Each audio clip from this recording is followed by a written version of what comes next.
사랑하는 수원아산 가족 여러분, 안녕하세요. 오늘 우리가 함께 살펴볼 하나님의 말씀은 사도행전 4장 32절에서 37절 말씀입니다. 하나님은 긍휼이 풍성하신 분이십니다. 우리가 연약할 때, 또 우리가 죄인 되었을 때, 또 소망 없이 방황할 때에도 주님은 우리를 외면하지 않으시며 우리를 품어주셨습니다. 하나님의 긍휼은 단순한 동정심이 아니라 우리의 필요를 채워주시고 회복시키시는 실천적인 사랑을 보여주신 것입니다. 오늘 본문의 말씀은 초대교회 성도들이 하나님의 긍휼하심을 닮아서 살아간 모습을 보여주고 있습니다. 그들은 서로 돌보며 또 함께 필요한 것을 나누며 한몸 된 공동체를 세워가는 것을 이야기하고 있습니다. 오늘 말씀을 통해서 우리는 돌봄이 무엇인지, 어떻게 하나님의 긍휼을 본받아 돌아보는 삶을 살아 수 있는지에 대해서 함께 살펴보고 나누기를 원합니다. 돌봄은 공동체를 세우는 능력입니다. 32절의 말씀을 보시면은 믿는 무리가 한 마음과 한 뜻이 되어 모든 물건을 서로 통용한다고 하고 있습니다. 초대교회의 가장 아름다운 모습 중 하나는 하나됨입니다. 그들은 신앙만 함께한 것이 아니라 삶을 함께 나누는 공동체였던 것입니다. 돌봄은 바로 여기서 시작되는 것입니다. 다른 사람의 아픔을 나의 아픔처럼 여기고 또 다른 사람의 기쁨을 함께 기뻐하며 마음에서 돌봄은 자라나는 것입니다. 오늘 우리의 공동체는 서로의 필요에 대해서 얼마나 민감하게 반응하고 있나요? 내게 주어진 복을 나만의 것으로 여기는 이기적인 마음만 가지고 있는 것은 아닌가요? 돌봄의 첫걸음은 공동체 의식입니다. 우리는 서로에게 주신 하나님의 선물인 것을 기억해야 합니다. 32절부터 35절 말씀은 자기 것을 내 것이라 하지 않고 나누는 것을 보여주고 있습니다. 자기 재물을 조금이라도 자기 것이라고 하는 이들이 없으며 각 사람의 필요를 따라 나눠준다고 합니다. 하나님은 자기의 모든 것을 우리에게 주신 분이십니다. 그 하나님의 사랑을 받은 성도들은 자기 것을 주장하지 않고 서로의 필요를 채워주는 나눔의 삶을 살았습니다. 돌봄은 돕는 마음 그 이상인 것입니다. 물질적인 필요, 정서적인 외로움, 영적인 고통, 육체적인 아픔까지 돌보는 것이 돌봄입니다. 지금 내 앞에 어떤 도움이 필요한 사람이 있는지, 고립된 사람, 상처받은 이유, 삶에 지쳐서 넘어져 있거나 삶에 지쳐서 엎드려 있는 가족이 있지는 않은지 그들의 필요를 채우는 것이 곧 하나님의 긍휼을 이 땅에 드러내는 것입니다.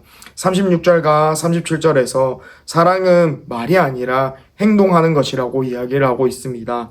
바나바는 돌봄의 모범을 보여주는 사람이었습니다. 그는 초대교회에서 위로의 아들이라는 뜻의 별명을 얻었습니다. 그는 단순히 친절한 말만 건네고 입술로만 말하고 사랑을 주장하고 돌보는 것을 이야기한 사람이 아닙니다. 자신의 소유였던 밭을 팔아서 그것을 공동체를 위해 내어놓았던 사람입니다. 자신이 가진 것을 기꺼이 함께 나누었고 그 헌신을 공동체를 살리는 씨앗이 되었습니다. 바나바는 단지 마음만으로 행한 것이 아니라 실제로 자기의 행동으로 공동체를 섬겼던 것입니다. 이처럼 우리의 모습 속에서도 이러한 행동이 나타났으면 합니다. 사랑과 긍휼은 말로만 머무는 것이 아니라 구체적인 행동으로 나타내야 합니다. 우리는 때론 말로만 사랑합니다, 기도할게요 하지만 정작 곁에서 도움을 주지 않고 도움을 줄 수 있는지 그것을 확인하지 않고 외면한다면 그것은 참된 돌봄이 아닌 것입니다. 바나바처럼 우리는 하나님께 받은 은혜를 실제 삶으로 드러내는 삶을 살아야 합니다. 섬김과 나눔을 통하여서 공동체를 세우는 삶으로 우리는 부름을 받았습니다. 하나님의 긍휼하심을 아는 사람은 행동으로 사랑을 실천해야 합니다. 우리는 돌봄의 성품을 가진 제자들로 부름을 받았습니다. 아파하는 자들을, 눈물을 흘리는 자들을 위로하고 피곤하고 지친 자들에게 어깨를 내어주며 낙심한 자들을 격려하고 보듬어주는 삶이야말로 하나님을 닮은 삶을 살아가는 것입니다.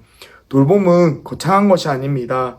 상처를 받은 사람의 이야기를 우리가 함께 들어주는 것이고요. 판단 없이 그 사람 곁에 머물러 주는 것이고요. 피곤에 지친 자들에게 우리의 어깨를 내어주는 것이고요. 우울과 외로움에 지친 사람에게는 그들과 함께 식사를 하면서 그들의 이야기를 들어주시는 것입니다. 또한 홀로 신앙생활을 하며 홀로 예배를 드리는 이들과 함께 예배를 드리고요. 경제적으로 어려움에 또 지친 가정을 위해 기도하고 그들의 필요를 함께 채워가는 것이고, 작은 일상을 되돌아봐주는 것이 우리의 돌봄이 될 수 있는 것입니다. 그것이 돌봄의 실천이고 하나님의 나라를 세워가는 것입니다. 우리는 이 시대를 살아가는 돌봄의 성품을 가진 예수의 제자들입니다. 눈물을 흘리는 자들의 곁에 함께 우리가 머물러서 울어주고요. 절망과 낙심 가운데 있는 자들에게 우리가 따뜻한 말 한마디와 따뜻한 손길로 희망을 건네는 삶을 살기 원합니다. 그러한 삶이 하나님을 닮은 삶이고요. 예수님의 제자로 살아가는 삶입니다. 복음이 살아 움직이고 역사하는 것입니다. 사랑하는 수원아산 모든 가족 여러분, 하나님은 우리를 긍휼히 여기시며 우리를 돌보시는 분이십니다. 우리는 하나님의 자녀로서 그 긍휼의 마음을 세상 속에 실천해야 합니다. 돌봄은 선택이 아니며 하나님의 자녀로 예수님의 제자로 살아가는 방식입니다. 작은 말 한마디에 그리고 작은 관심 하나에 한 사람을 세우고 한 공동체를 세웁니다. 우리가 끊임없이 이 은혜를, 우리가 받은 은혜를 흘려내보내는, 돌봄은 하나님의 마음을 세상에 전하는 통로가 되는 그런 사람들이 되었으면 좋겠습니다. 우린 수원아산 공동체가 서로를 돌아보고 사랑하는 공동체로서 더욱 건강하게 세워지길 바랍니다. 함께 기도하겠습니다. 긍휼이 풍성하신 하나님 아버지 감사드립니다. 오늘 우리에게 말씀하여 주셔서 아버지, 우리가 주님의 공동체 가운데서 어떻게 살아야 하며 어떻게 나눠야 되는지를 알게 해주신 감사합니다.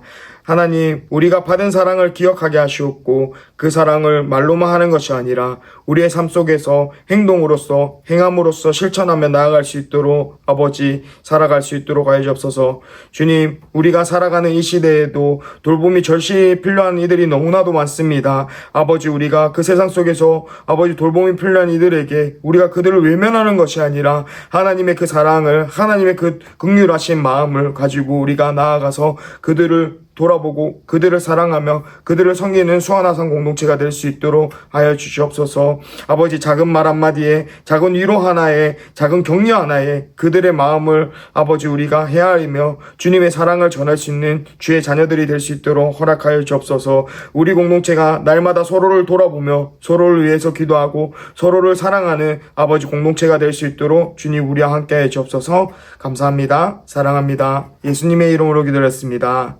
아멘.